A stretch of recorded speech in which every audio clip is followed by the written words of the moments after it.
Hi, in this video, I'm going to show you how you can add a hyperlink in Google Slides document.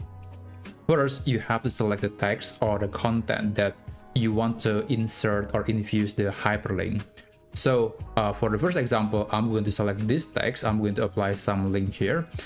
And then you can go to this menu that says insert link, or you can also use the keyboard shortcut Ctrl K or Command K if you're using Mac.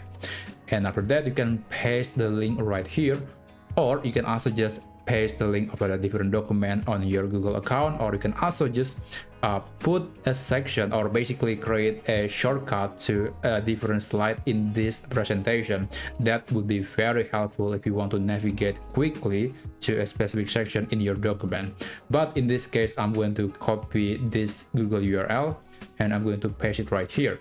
So if I click apply, this link or this text is going to be blue, meaning that it's going to be hyperlink. But by the way, if you want to change it to a different color, like you don't like this color blue, you want to use something else, it is possible. You can also just treat it like normal text. You can remove the underline like that, and basically it's going to look like a regular text, but it is going to be clickable in your presentation.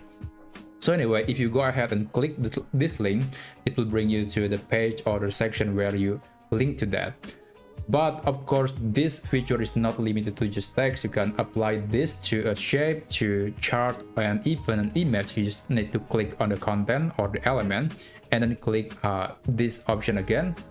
And you can apply the same method as before to apply the link. And there you go. When you click this link, basically if I run the presentation, you'll see that it is clickable. You can see the cursor has changed, meaning that this content is clickable. And when you do that, it will open that page, it will open that section. So yeah, that's how you can add a hyperlink to your Google Slides presentation.